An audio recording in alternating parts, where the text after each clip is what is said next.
Hey there, welcome back. Today I want to talk about 5 things to avoid in logo design. Let's jump right into it. So the first thing is broken geometry. Now this is something that I see all over the place.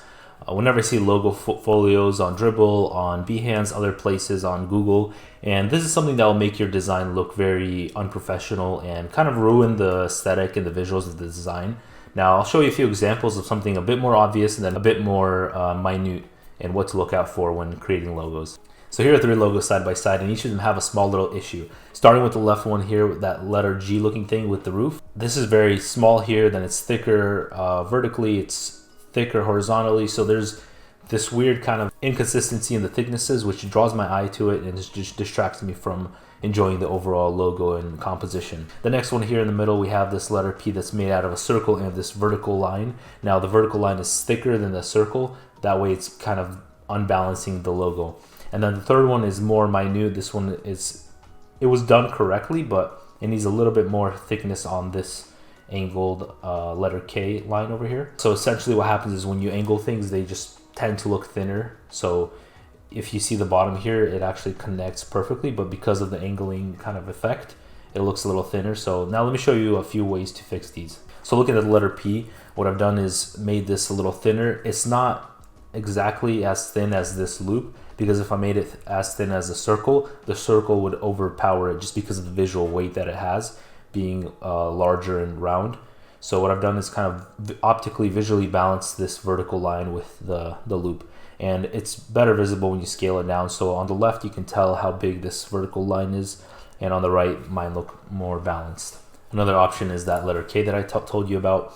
So what they've done is they put 2 shapes here and they kept one straight, they angled one, and that angling effect has made that slanted shape thinner. So what I've done is made it thicker here on the right, and you can see scaled down side by side, mine looks a lot more balanced with that piece. Alrighty, so now the second thing that I see often is obvious and cheesy logos. So let me explain what that means. To me, obvious and cheesy logos are when you think of a logo or you start a project, and if you were to type it into Google, it would be the first thing that you see. So for example, if you're doing a car logo and you have that basic outline silhouette thing of a car, or if you were to do like a cloud-based service, it would be a cloud. So I like to always do a quick Google search to see what's out there and not make something super obvious. So for example, I Googled gym logos, and you can see right away there's a recurring theme in some of these logos. We have a guy flexing, we have dumbbells, we have the combination of the two. So when going to design, you probably don't want your logo to be a set of dumbbells or a guy flexing, just because that's been done and overdone. You want to create something a little bit more unique. Here's another example I think we've all seen. It's the car logo. It's the side silhouette car logo that you see all around town, and we just want to avoid that. Or if we're going to do something like that, we definitely want to make it a little bit more interesting. So let me show you auto car logos that are actually unique, that the designer has done something unique to make it stand out from all of these. So here are the few versions. So on the left we have this outline version, in the middle we have a filled in version, and then on the right we have this unique kind of combination of a car and an infinity sign. So here we still have the side view silhouette of a car, but they've created this interesting outline flowing effect. In the middle they've used interesting filled shapes, and it just looks a little bit different from, you know, those very stock cheesy versions. And on the right I like how they combined the tires, the wheels of the car to show an infinity. So maybe there's some kind of like battery powered car or some kind of infinity kind of marketing advertisement. So to avoid these very basic logos, make sure you add some unique aspect or unique element to your mark. So number 3 is busy and unscalable. Oftentimes I see logo marks that are just too detailed, there's too much going on. I know right away from looking at it at regular size that once I scale it down, it's just not going to be legible. So we want to avoid very busy logos, and let me show you a few examples of those. So here's the first problematic logo I'd like to look at, which is this logo. It's SHI with all these shapes, and you can tell right away how we have thicker pieces, larger elements, and then we have these very thin lines with these little shapes. And as we start scaling, it still works in like this medium, but on a small scale, like I can completely not read this SHI anymore, and things are starting to fall apart. The other problematic logo is, even though this mark here is simple, because the cuts are so thin and so close to each other, as you start scaling down the logo, they start falling apart. It's hard to kind of make out what the logo is supposed to resemble or mean, and it just doesn't scale very well. But I also want to show you a few good examples. So this letter S right here, we have this cube shape in the middle and then the geometry making up the letter S. And as you can see, as we scale it, it still retains that legibility. You can still make it out. You can still make out that it's a letter S. And this logo will work well in smallest size, probably like 16, 18 pixel sizes. It'll be perfect for 32 pixel favicon or other applications. This next one's a little bit more busy, so we have these 5 lines, and it's still very scalable because they have proper spacing. So once it's scaled down, the lines don't blur, they don't mix together, the spacing is proper that way. Even though it is a bit more complex of a mark, it still scales really well. This next one is hidden messages. I think all of us at one point in our design career have designed a mark or a logo that had some kind of message or hidden symbol in it that we didn't recognize at first. And then we figured, yeah, we're not going to share this with anybody. Let's just hit the delete button real quick.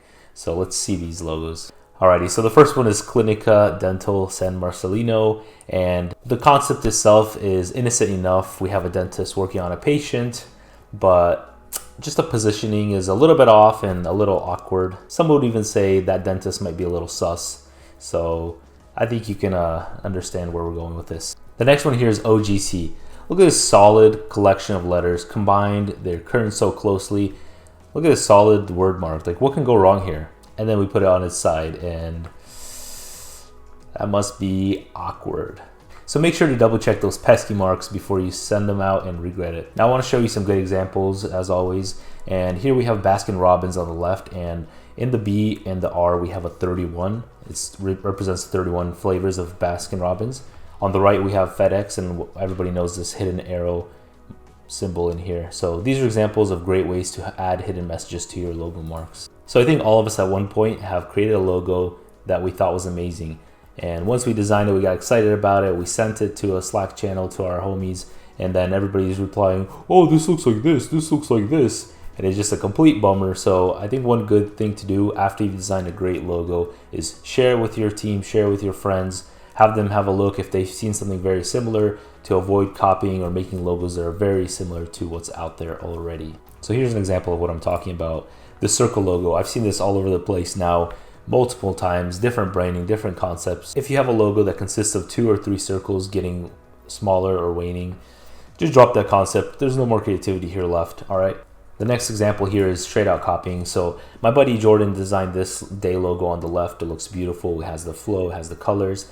And on the right side, you can see basically the same exact concept, but now it's a letter F. If you look at the A here, this little curl, it's exactly the same. So the font idea was even tried to be matched over here. So just avoid this. If it looks too similar, just drop it. You'll get called out. And finally, let me show you logos that have been done and overdone, and then interesting ways that designers redesign them to make them a bit more unique. So we've all seen these triangles, this kind of infinity triangle or out of multiple shapes. And if you look at these versions, much nicer, much more unique concepts. And then just side by side, top and bottom. So the bottom looks a lot more unique, obviously. It's a lot more brandable, whereas the top is, we've seen this 1,000 times. Let's get a little more creative here.